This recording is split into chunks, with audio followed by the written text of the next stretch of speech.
Hello students. अब हम अगला लेक्चर पढ़ेंगे लिमिट्स का। मैंने प्रीवियस लेक्चर में स्टैंडर्ड फार्मूलों का यूज़ करना बताया था, उसी में मैं आगे बढ़ा बता रहा हूँ। और एग्जांपल्स ले रहे हैं हम, और भी बहुत सारे एग्जांपल्स लेंगे। उन फार्मूलों को मैं उम्मीद करता हूँ कि आप लोगों ने एक बार देख लिया होगा और याद भी किया होगा, और किस तरह से यूज़ करते हैं थोड़ा सा समझा होगा। ठीक है, अभी एक एग्जाम्पल दे रखा है, e⁻sin x-1/10x। सबसे पहले हमको क्या करना होता है बच्चों? सबसे पहले हम देखते हैं कौन सी फॉर्म है। तो ये कौन सी फॉर्म है बच्चों? 0/0 फॉर्म है। देखो x = 0 रखने पे e⁻sin 0 हो जाएगा, 0 होता है तो 1-1/0, तो 0/0 फॉर्म हो गई। तो बच्चों कौन सा फॉर्म लग जाएगा यहाँ पर? यहाँ पर e⁻sin x-1 है, तो sin x से मैंने डिवाइड कर दिया फार्मूला बनाने के लिए, और sin x से मल्टीप्लाई कर दिया। अब नीचे tan x भी है, तो मैंने x से ऊपर नीचे मल्टीप्लाई कर दिया, तो x से ऊपर मल्टीप्लाई किया तो यहाँ पर मैंने डिवाइड कर दी बच्चों। इसकी वैल्यू 1 होती है। लिमिट अलग अलग कर सकता हूँ मैं, क्योंकि सबकी वैल्यू फाइनाइट है। देखो ये भी फाइनाइट आएगा, ये भी फाइनाइट आएगा, ये फार्मूला बन रहा है, ये भी फार्मूला है, तो सबकी लिमिट मैं अलग अलग कर सकता हूँ मल्टीप्लाई में। तो ये 1 हो गया, ये भी 1 हो गया, ये भी 1 हो गया, तो वैल्यू क्या आ गई बच्चों? 1। उम्मीद है अब धीरे धीरे फार्मूला यूज़ करना आपको आ रहा होगा। ठीक है, नेक्स्ट एग्जाम्पल है, ये एक और है। x = 0 रखने पे 0 हो रहा है, ln 1 + 0, तो ln 1 0 ही होता है, और 0 ये भी 0 हो रहा है, तो 0/0 फॉर्म बन रही है बच्चों। सबसे पहले फॉर्म ही चेक किया करो आप लोग। ठीक है, अब इसका फार्मूला बनाने के लिए लिमिट, इसमें हम क्या करेंगे? ये 3sin² है, तो 3sin² x से डिवाइड कर दिया, और डिवाइड किया तो 3sin² x से मल्टीप्लाई कर दिया, और अब ये नीचे लिख दिया x tan x, ये मल्टीप्लाई में है, और इसके लिए मैंने x² से मल्टीप्लाई किया, तो इधर मैंने x² से डिवाइड कर दिया, डिवाइड इधर लिख दिया मैंने, तो x² से मल्टीप्लाई किया और इधर डिवाइड कर दिया। अगेन मैं लिमिट को क्या कर रहा हूँ? डिफरेंट अलग अलग कर रहा हूँ, तो ये वैल्यू क्या होगी? ln 1 + fx/fx, ये 1 हो जाएगा। ये sin² / x², 0/0 फॉर्म हो रहा है, ये भी 1 हो गया, तो 3 × 1 का स्क्वायर हो गया। ये एक x कट गया बच्चों, और x/tan x ये भी 1 हो गया, तो वैल्यू क्या आ गई बच्चों? 3। अब देखो, अब कई बच्चे क्या, ये वाला क्वेश्चन मैंने दिया sin x/x, सीधा सीधा लिख देंगे =1, जबकि गलत हो गया अगर फॉर्म चेक नहीं करी आपने। तो इसलिए मैं बोल रहा हूँ हर बार फॉर्म चेक करना है। अगर किसी ने फॉर्म चेक नहीं की तो डायरेक्ट कहेगा अरे सर ये तो बहुत ही सिंपल क्वेश्चन है, अरे इसकी वैल्यू तो सर sin x/x फार्मूला दे दिया सर आपने, ये तो 1 हो गई, तो आप बड़े खुश हो जाओगे। जबकि क्या हो जाएगा? आपका आंसर गलत हो जाएगा, क्योंकि ये देखो x की वैल्यू 2 रखने पर ये क्या हो रहा है? sin 2/2 बन रहा है, तो ये 0/0 फॉर्म नहीं बन रहा है, तो इसकी वैल्यू 1 नहीं होगी। तो ये क्या आएगा? सीधा सीधा आंसर sin 2/2 आएगा इसका आंसर, 1 नहीं आएगा, ध्यान रखना है बच्चों। इसी तरह से एक और लिया, लिमिट एक्सटेंडिंग टू 2 ले लिया मैंने, एक्सटेंडिंग टू 2 sin 1x/x। तो कई बच्चे कहेंगे हाँ सर इसमें क्या दिक्कत है, इसमें भी आपने वही बताया 0/0 फॉर्म तो नहीं बन रही, तो पुट कर देंगे वैल्यू। तो कई जने क्या बोल देंगे? sin 1/2 लिखेंगे, लेकिन ये भी क्या हो गया? गलत हो गया बच्चों। मैंने बताया था आप लोगों को, जब फार्मूला बता रहा था कि sin 1x कब डिफाइन होता है? जब x की वैल्यू -1 से 1 हो, तो 2 के आसपास तो ये डिफाइन ही नहीं है, तो ये क्या होगा? Not defined. ध्यान रहे, ये आंसर नहीं आएगा, ये आएगा। तो बच्चों आपको फॉर्म का ध्यान रखना होगा। अगर आपने फॉर्म चेक नहीं करी तो कई बार आप गलतियां करेंगे। डोमेन, स्टैंडर्ड फंक्शन के डोमेन वगैरह और रेंज वगैरह का ध्यान नहीं रखा तो भी कई बार गलतियां हो जाती हैं। ठीक है बच्चों, अब इधर देखें, लिमिट एक्सटेंडिंग टू 0 है, 1 + 0 है, और ये 1/, ये भी 0 हो जाएगा, 1 - cos 1 है, तो cos 0 cos 1 होता है, तो 1 - 1 नीचे हो जाएगा, तो 1/0 क्या हो जाएगा? इन्फिनाइट। तो ये कौन सी फॉर्म बन रही है बच्चों? 1 की पावर इन्फिनाइट फॉर्म बन रही है। तो इसके लिए अपन ने क्या कहा था कि 1 प्लस इसको है तो sin² x है, तो हम 1/sin² x से, मैंने sin² x से डिवाइड कर दिया, डिवाइड किया तो मल्टीप्लाई भी करूंगा, ये आ गया। तो बच्चों अब मैं लिमिट को अलग अलग कर रहा हूँ, तो इसको मैं अगर देखूंगा फाइनाइट है, ये भी फाइनाइट आ ही जाएगा, देख लेंगे, चेक करेंगे, तो मैं अलग अलग कर सकता हूँ लिमिट को। तो ये तो वैल्यू क्या हो जाएगी? e, और मैं लिमिट को यहाँ पे ले जा रहा हूँ। अब इसको सॉल्व करूंगा, तो जहाँ जहाँ लिमिट लगती जा रही है, फाइनाइट आती जा रही है, वैल्यू आप सॉल्व करते जाया करो। लेकिन अगर बाद में जाके इन्फिनाइट आ रही है तो आपको फिर दोबारा करना पड़ेगा, इसलिए चेक करते जाओ। फाइनाइट आता जा रहा है तब तो कोई दिक्कत नहीं है। तो ये आ गया, सर मैं लिमिट ले गया, ये भी वैल्यू फाइनाइट आनी चाहिए, देख लेते हैं। तो इसको x² से ऊपर नीचे मल्टीप्लाई कर देंगे बच्चों, तो ये x² से मल्टीप्लाई किया, डिवाइड कर दिया, मतलब sin² x ये एक्स स्क्वायर से डिवाइड कर दिया बच्चों, और यहाँ पर भी मैंने एक्स स्क्वायर से डिवाइड कर दिया। तो ई की पावर में है, ये तो 1 हो गया और ये 1/2 होता है, तो ये क्या आ गया, ई की पावर 2 आ गया बच्चों। ठीक है, समझ में आ रहा है बच्चों आपको? तो इसी तरह से एक और एग्जांपल मैं ले रहा हूँ। ठीक है, तो किस किस तरह से अपना एग्जांपल लेते जा रहे हैं, आप चेक करते जाइए वैल्यूज वगैरह। तो इस तरह से अगर आप चेक करते जाएंगे तो आपका आंसर निकलता रहेगा। ठीक है, अब इधर का एक क्वेश्चन लिया मैंने, ln ये 0 पर रखा, तो cos 0 क्या होता है 1, तो ln 1 क्या होता है 0, ये भी 0, तो 0/0 फॉर्म है बच्चों। तो इधर हम क्या करें, ln के लिए हमारे को क्या चाहिए था, फार्मूला क्या था 1 + x, ln 1 + x upon x क्या होता है 1, तो यहाँ पे 1 तो है ही नहीं, तो इसलिए हमने क्या कर दिया 1 + cos x - 1, मैंने 1 जोड़ दिया और 1 घटा दिया। ठीक है, तो अब ये बन गया, देखो x = 0, 1 प्लस ये हो गया, तो ये पूरा का पूरा 0/0 फॉर्म हो रहा है। तो इसका फार्मूला बनाने के लिए मैं क्या कर रहा हूँ, ln 1 + cos x - 1, तो cos इसका स्क्वायर चाहिए होता था 1 + x का, तो यहाँ पर मैं cos x - 1 के स्क्वायर से मल्टीप्लाई करूँगा तो मुझे डिवाइड भी करना पड़ेगा। मैंने डिवाइड कर दिया, सॉरी नीचे डिवाइड कर दिया और मल्टीप्लाई कर दिया, और tan x²x। तो अब इसके लिए फार्मूला बनाने के लिए मुझे x² चाहिए, लेकिन स्क्वायर है तो x² का भी स्क्वायर चाहिए, तो x की पावर 4 से बच्चों मैंने ऊपर नीचे मल्टीप्लाई कर दिया। ठीक है बच्चों, तो ये हमारे पास इस तरह से वैल्यू आ गई। सबको क्लियर है, समझ में आ रहा है? तो किस तरह से हम सॉल्व कर रहे हैं, अब मैं इसको थोड़ा सा आगे कर रहा हूँ। तो ये वैल्यू तो क्या हो गई बच्चों, ये वैल्यू तो क्या हो जाएगी 1, और ये वैल्यू क्या हो जाएगी, स्क्वायर है, तो 1 - cos x अपॉन x² 1/2 होता है, तो ये उल्टा है तो -1/2 हो जाएगा, लेकिन स्क्वायर है तो ये क्या हो जाएगा -1/2 का स्क्वायर। मैं इसको यहाँ लिख रहा हूँ, ये तो 1 हो गया, ये क्या हो गया 1/2 का माइनस में स्क्वायर, क्योंकि 1 - cos x अपॉन x² 1/2 होता है, तो cos x - 1 अपॉन x² क्या हो जाएगा -1/2, और होल स्क्वायर है तो स्क्वायर हो गया। इधर बच्चों क्या लिख दिया मैंने, लिमिट लगा देता हूँ वापस, इधर x² अपॉन tan² x लिख दिया, इंटू x² लिख दिया, तो ये अगेन 1 हो गया और ये 0 हो गया, तो वैल्यू क्या आ गई 1/4, ये 1 का स्क्वायर हो गया, ये 0 हो गया, ये अलग से बच गया, तो वैल्यू क्या आ गई 0। ठीक है, नेक्स्ट है और एग्जांपल ले रहे हैं, ये एक और मैंने एग्जांपल लिया है, e⁻6x minus e⁻4x minus e⁻2x। ठीक है बच्चों, +1 अपॉन ये, तो इसके मैं क्या कर रहा हूँ, देखने में थोड़ा टफ लग रहा है लेकिन बहुत इजी क्वेश्चन है। इसमें e⁻4x कॉमन ले लिया मैंने इन दोनों में, तो यहाँ क्या बच गया e⁻2x बच गया, कॉमन लेना आपको आता है बच्चों, यहाँ माइनस कॉमन ले लिया e⁻2x, बाहर माइनस था तो अंदर माइनस हो जाएगा, और x लिख दिया, sin x लिख दिया। ठीक है बच्चों, लिमिट लगा दी x टेंडिंग टू 0। अब इधर ये कॉमन आ गया e⁻2x - 1, और इधर आ गया e⁻4x - 1। ठीक है, और इसको फार्मूला बनाने के लिए मैंने 2x से डिवाइड कर दिया, इधर फार्मूला बनाने के लिए 4x से डिवाइड कर दिया, तो 2x × 4x, और इधर ये x sin x लिख दिया। ये 2x से मैंने डिवाइड किया तो मल्टीप्लाई कर दिया, 4x से डिवाइड किया तो मल्टीप्लाई कर दिया, तो देखो ये वैल्यू क्या हो गई बच्चों, फार्मूला बन गया ना e⁻x - 1 अपॉन x वाला, तो इधर 1 हो गया, ये भी 1 हो गया, ये x से x कट गया, इधर आ गया 8, और x अपॉन sin x क्या हो गया बच्चों 1, तो वैल्यू क्या आ गई 8।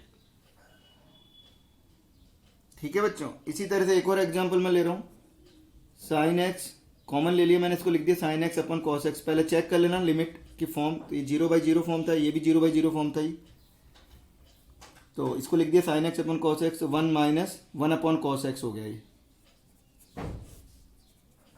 तो बच्चों इधर लिख दिया मैंने sin x, ये x³ है तो एक x तो इसके नीचे रख दिया, और इधर मैंने एलसीएम ले लिया cos x - 1 cos x into x²।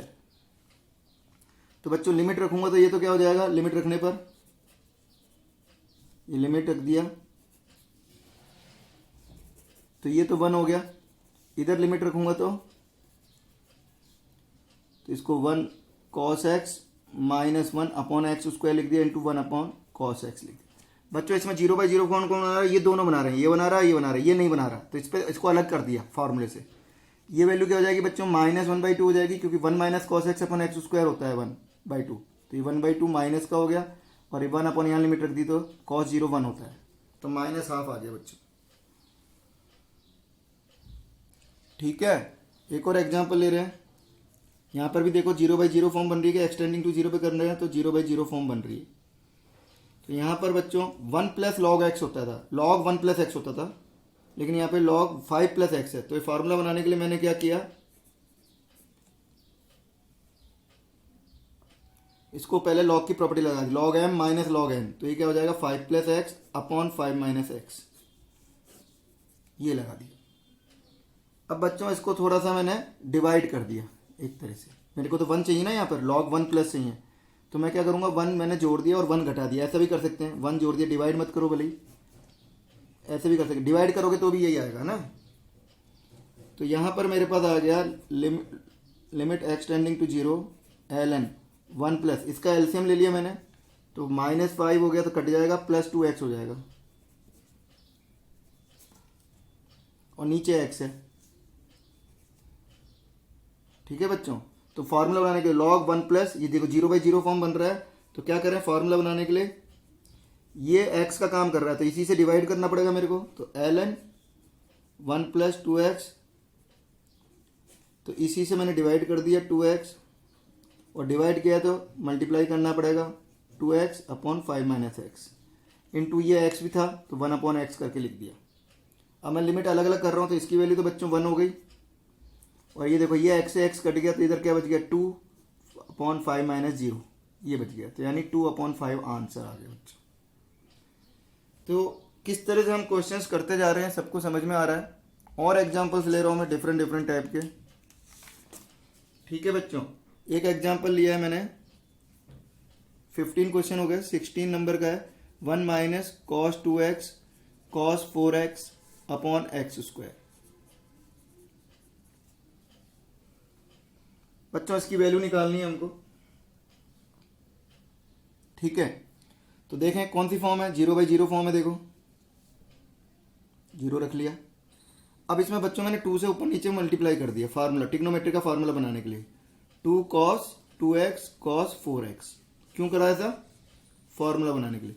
ये 2 cos a cos b का फार्मूला बना रहा हूँ। क्या होता है 2 cos a cos b? cos a plus b, तो a प्लस b किया तो 6x हो गया, plus cos a minus b किया तो -2x हो गया, और cos -2x क्या होता है? cos 2x होता है बच्चों, तो ये 2x लिख दिया। अब इसको सिंप्लीफाई करें तो कैसे करेंगे, हमारे पास फार्मूला होता है 1 minus cos x upon x square, तो इसमें 1 इसको एक दे दिया, 1 एक इसको दे दिया, तो मैंने इसको अलग अलग कर दिया। 2 को मैंने 2 बार लिख दिया 1 प्लस 1, तो cos 6x लिख दिया 1 माइनस cos 6x, और एक और बार 1 लिख दिया 1 माइनस cos 2x, ये बाहर माइनस है तो माइनस हो जाएगा, और ये एक्स स्क्वायर 2x स्क्वायर को अलग अलग कर दिया बच्चों, डिनोमिनेटर में जो 2x स्क्वायर था इसको अलग अलग कर दिया, और लिमिट एक्स टेंडिंग टू 0 है। अभी बच्चों क्या हो जाएगा, 1/2 को तो अलग कर दूंगा इसको, तो ये वाला फार्मूला बनाने के लिए मुझे क्या करना पड़ेगा, 1 minus cos 6x upon 6x का होल स्क्वायर करूंगा, तो 6x का होल स्क्वायर से मल्टीप्लाई डिवाइड कर दिया बच्चों, और यहाँ पर 2x का होल स्क्वायर से, जो ऊपर 2x है एंगल, तो यहाँ पे भी 2x स्क्वायर से ऊपर नीचे मल्टीप्लाई कर दिया, तो 4x स्क्वायर हो गया, ये 2x का होल स्क्वायर, और 2x स्क्वायर ये पहले से था, तो देखो एक्स स्क्वायर से एक्स स्क्वायर कट गया, एक्स स्क्वायर से एक्स स्क्वायर कट गया, ये 1/2 हो गया। इधर क्या बच गया 36, स्क्वायर है तो 36 अपॉन 2, इधर क्या बच गया बच्चों 1/2 हो गया, और ये क्या हो गया 4 अपॉन 2, तो बच्चों कितना आ गया 9 और 1 10 आ गया। तो बच्चों ऐसे ही अगर यहाँ पे 2 cos थे, ऐसे एक और cos हो सकता था cos 6x, तो फिर हमारे को एक और बार ओपन करना, तो इसके लिए मैं एक फार्मूला लिख देता हूँ नोट डाल के, आप एक फार्मूला है ये याद कर लो, तो 1 minus cos ax cos bx cos cx cos dx, ऐसे करके और भी मल्टीप्लाई में हो, और नीचे एक्स स्क्वायर हो, और लिमिट एक्स टेंडिंग टू 0 हो, तो ये कौन सी फॉर्म बन रही है 0/0 फॉर्म बन रही है। तो इसके लिए मैं एक फार्मूला लिख देता हूँ। इसी तरह से हमने इसको बार बार यूज करेंगे तो इस तरह से एक फार्मूला बन जाएगा, तो आपको याद ही रख लो अब आगे जो काम आएगा शॉर्टकट में। तो इसकी वैल्यू होती है a square plus b square plus c square. ये जो ए एक्स है, बी एक्स है, सी एक्स है, इसका स्क्वायर कर रहे हैं, इनके एक्स के कोफिशिएंट का, टी स्क्वायर और भी है तो और भी आ जाएंगे और डिवाइड बाई 2 आ जाएगा। तो ये इसका फार्मूला बन गया। वेरी इंपॉर्टेंट, याद रखना बच्चों आगे से। अब देखो ये जो फार्मूला बन गया, इसको अगर अपन यहाँ पे यूज करें तो यहाँ पे हमारा आंसर क्या आ रहा था, 10 आ रहा। तो 10 आ रहा है कि नहीं आ रहा चेक करें। हमारे हिसाब से क्या आना चाहिए, 2 का स्क्वायर प्लस 4 का स्क्वायर बाई 2 आना चाहिए। ए कितना है 2, बी कितना है 4, तो a square plus b square by 2, तो ये कितना हो गया 4 प्लस 16, तो ये 10 आ गया। तो बच्चों 10 आ गया, तो कितनी जल्दी हो गया क्वेश्चन। तो ये फार्मूला याद करोगे तो अपना ये क्वेश्चन बहुत जल्दी हो गया। ठीक है, और ले रहे हैं एग्जाम्पल। अब हमारे पास एक एग्जाम्पल है, limit x tending to infinite पर साइन एक्स अपॉन एक्स। ठीक है, तो बच्चों इसकी वैल्यू क्या है, इन्फिनाइट है। तो अगर हम इसको देखें तो ये 1 नहीं आएगा, मैंने पहले ही बता दिया फॉर्म चेक करनी है। तो साइन इन्फिनाइट क्या होता है हमें नहीं मालूम, और अपॉन इन्फिनाइट, तो ये कोई इन्फिनाइट है अपॉन इन्फिनाइट। तो बच्चों ये जब x इन्फिनाइट की तरफ जा रहा है, तो x जब इन्फिनाइट की तरफ जाता है ना, तो बहुत तेजी से वैल्यू चेंज होगी इसकी साइन x की, क्योंकि इन्फिनाइट का जरा सा भी हम चेंज करेंगे इन्फिनाइट के आसपास, तो क्योंकि हम जानते हैं साइन x की जो वैल्यू होती है वो -1 से 1 के बीच में होती है। तो अगर हम यहाँ पे x की वैल्यू इन्फिनाइट पुट करें, इन्फिनाइट का मतलब क्या होता है, बहुत ही बड़ा नंबर है। कितना नंबर है हमें नहीं मालूम। साइन x का जो डोमेन होता है वो r होता है, यानी साइन इन्फिनाइट, यानी बहुत बड़े नंबर के लिए डिफाइन तो होगा, लेकिन इसकी वैल्यू क्या होगी हम नहीं बता सकते। लेकिन हम इतना बता सकते हैं कि इसकी जो वैल्यू होगी -1 से 1 के बीच में होगी, और वो फाइनाइट होगी। तो ये अगर मैं x की जगह इन्फिनाइट की तरफ ले जाऊंगा तो इसकी जो वैल्यू होगी वो -1 से 1 के बीच में कहीं ऑसिलेट करेगी। इसको कहते हैं हम ऑसिलेशन, मतलब घूमेगी, -1 से 1 के बीच में रहेगी कुछ, और फाइनाइट होते हैं हम जानते हैं -1 से 1 के बीच में। और नीचे क्या जा रहा है, इन्फिनाइट की तरफ टेंड कर रहा है। तो बच्चों मैंने शुरू में स्टार्टिंग में फॉर्मूला बताया था कि फाइनाइट अपॉन इन्फिनाइट क्या होता है, 0 की तरफ जाता है। तो ये वैल्यू क्या होगी, 0 की तरफ जाएगी। इसी तरह से बच्चों एक और एग्जांपल ले रहा हूँ, limit x tending to infinite x into sine 1 upon x.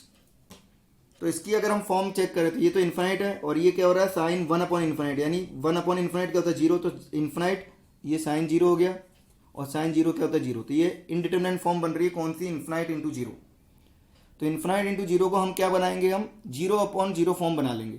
कैसे बनाएंगे, हमने क्या लिख दिया, इसको साइन 1 अपॉन एक्स लिख दिया, और इधर को इस x को मैं नीचे ले आया, तो ये क्या हो जाएगा 1 अपॉन एक्स हो जाएगा।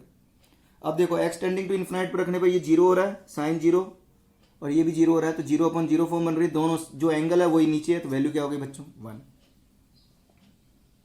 ठीक है, एक और एग्जाम्पल लेते हैं। अब की बार sine x tending to 0 sine x upon 1 upon x लिख दिया, साइन 1 अपॉन एक्स लिख दिया। अब अगर हम देखें तो ये तो 0 जा रहा है और ये इन्फिनाइट जा रहा है, तो वही पहले की तरह करेंगे। यहाँ पर ये तो 0 की तरफ जा रहा है बच्चों, टेंड कर रहा है, ये तो 0 की तरफ टेंड कर रहा है, और ये किधर जा रहा है इन्फिनाइट की तरफ, तो साइन इन्फिनाइट की तरफ जा रहा है। तो अभी मैंने थोड़ी देर पहले बताया तो 0 की तरफ जा रहा है, और साइन इन्फिनाइट क्या होता है, sine of very large number. तो वेरी लार्ज नंबर क्या होगा, -1 से 1 के बीच में कोई फाइनाइट नंबर होगा। तो 0 को अगर हम किसी फाइनाइट नंबर से मल्टीप्लाई करेंगे तो बच्चों 0 ही तो होगा, तो वैल्यू क्या आ गई 0। समझ में आया, ये कोई इंडिटरमिनेंट फॉर्म थी ही नहीं। समझ में आ रहा है बच्चों, एक कॉन्सेप्ट होता है, नोट डाल के लिख लो, इसका प्रूफ हम आगे करेंगे। अगर हम x के अबाउट x की बात करें, तो अगर x 0 या वो है,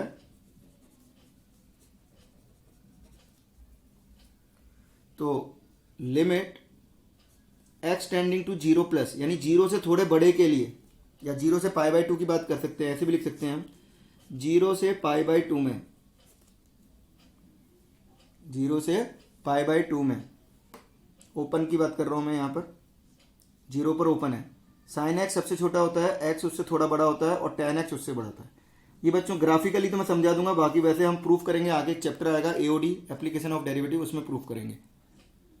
ठीक है, तो इसमें देखो ये क्या होता है, ये साइन x का ग्राफ होता है 0 से π/2 में, और y equal to sine x की जो लाइन होती है वो ये होती है, और tan x का ग्राफ जो होता है वो ऐसे जाता है ऊपर। तो जीरो पे तो तीनों बराबर हैं, जीरो हैं, x इक्वल टू जीरो पे तो तीनों बराबर हैं, लेकिन जीरो से थोड़े बड़े पर साइन एक्स की वैल्यू थोड़ी छोटी होती है, y इक्वल टू एक्स बड़ा होता है और y equal to tan x उससे और बड़ा होता है। तो बच्चों इससे एक कॉन्सेप्ट हमारे पास आ रहा है, वो कॉन्सेप्ट क्या है कि साइन एक्स छोटा होता है सबसे जीरो से बड़े के लिए और पाई बाई टू से छोटे के लिए, फिर एक्स होता है, फिर टेन एक्स होता है।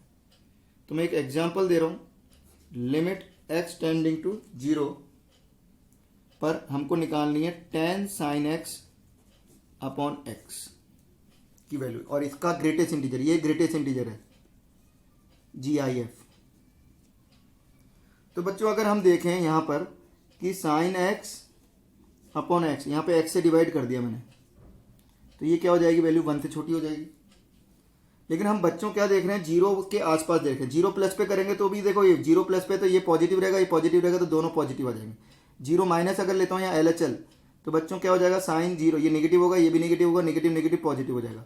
तो इसलिए अलग अलग निकालने की जरूरत नहीं है यहाँ लिमिट, हम जीरो प्लस पे निकालना चाहे जीरो, क्योंकि मैंने बताया था कि ग्रेटेस्ट इंटीजर जब भी आता है तो आप LHL RHL दोनों निकालें, तो दोनों भी निकाल सकते हैं, लेकिन यहाँ पर निकालने की जरूरत नहीं है, क्योंकि हमने चेक करके देख लिया कि दोनों, ये भी पॉजिटिव आ रहा है जीरो प्लस पे भी और जीरो माइनस पर भी पॉजिटिव आ रहा है, तो हम एक भी निकाल सकते हैं। अब हमने देखा कि 1 से छोटा है, लेकिन sign x upon x zero से पाई बाई टू में 1 से छोटा है, लेकिन हम बात कर रहे हैं जीरो के बिल्कुल नज़दीक, बिल्कुल पास में, बिल्कुल नेबर में।